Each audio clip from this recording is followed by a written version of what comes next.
What you think? What you think about Doc Rivers, Milwaukee firing their coach and bringing in Doc Rivers? I know I know we're talking. We were talking NFL. You know, just check it up a little bit. How do you feel? How do you feel about a coach being? Yeah. That was definitely a topic we'll get into, or I was Okay. going to get into. One, I couldn't imagine waking up and being a head coach of a basketball team. We be 30-13, so we got a winning record, a pretty good winning record. It's not like we're just above. We're not just 30-27. We're 30-13. Should be fired. Just come out of nowhere. I saw something today that said, report saying that Giannis would change plays and refuse to come out and just had no respect for the head coach. I don't know all the details. I don't know if you got any more details. I'm gonna let you share if you do.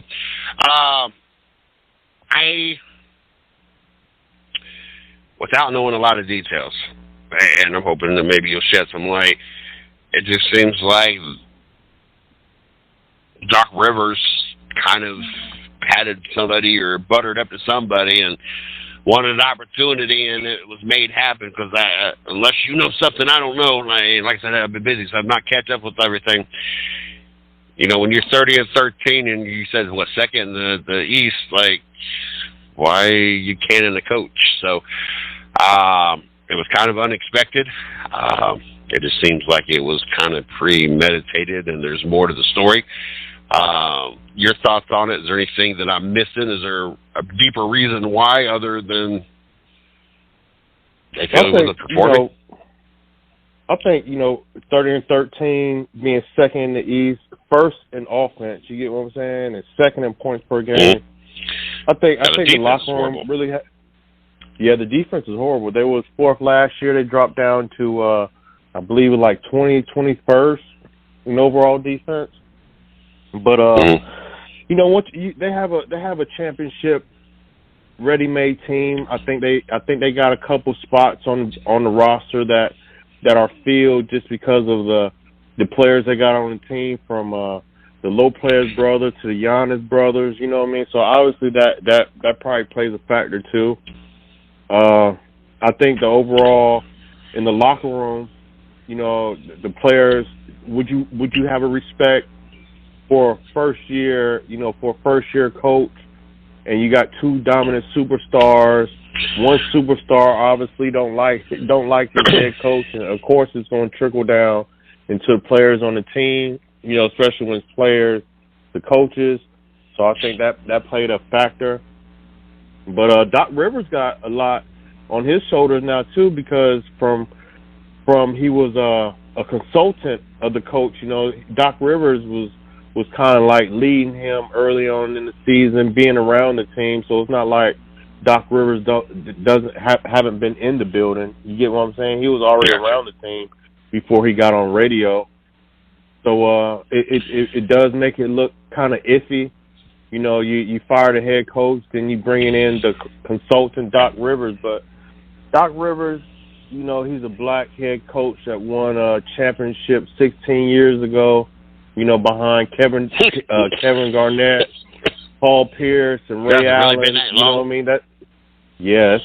That's a long time. You know what I mean? So that was gonna be one of my points with Doc Rivers.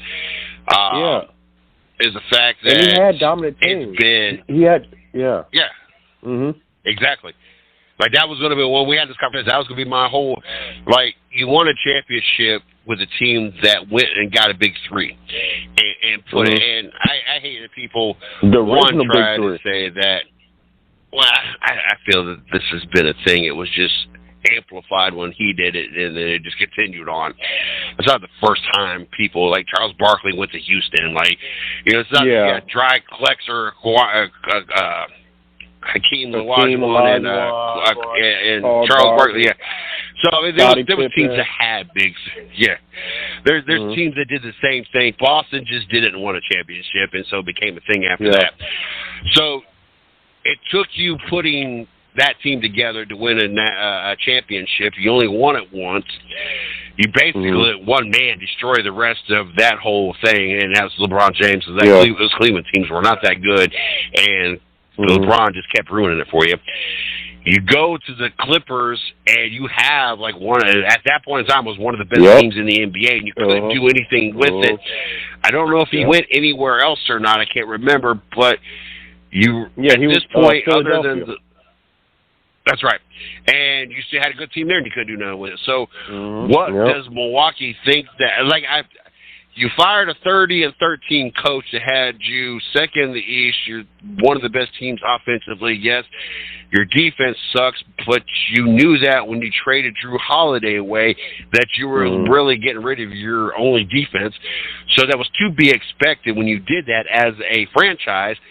And you bring in a coach that, granted, has a title, but you assembled one of the best teams at that point in time that you could have assembled to win that championship. And then every other team, to include the rest of the time you coached that team, which all the rest of the teams were really good teams for their time and where they were at, you couldn't do jack with. Like, I'm not understanding what the trade-off is with this. Yeah, I think even with Milwaukee firing. Really, they fired the last two coaches. Now they got another coach. Now they got three coaches on the payroll that you're paying for. You know what I mean? The last coach just signed a 4 years, $60 million contract. You know what I mean? So now you got to pay him for the next 4 years left. Now you had to pay the last coach that you moved away from. But I think with Doc Rivers coming in, I think it's a different language. I think Doc Rivers ain't going to allow them to call their own play, like push them off a little bit. I think Doc Rivers can really lay something down as far as, back and forth talk as far as Giannis and to Lillard. I think Giannis and Lillard wouldn't treat Doc Rivers the same way they treated their last coach.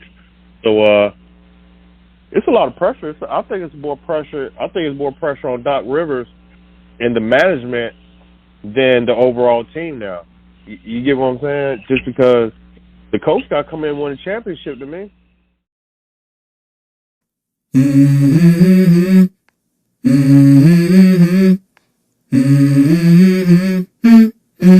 Let's go. I wake up to a little bit of drool on my pillow, feel like it's gonna be a bad day. Yeah, I'm tired of shit, and the coffee ain't hit yet, damn, ain't that great. I don't wanna go to work, cause my boss is a jerk, and I'm not even that paid. I need a change in my life, cause I don't feel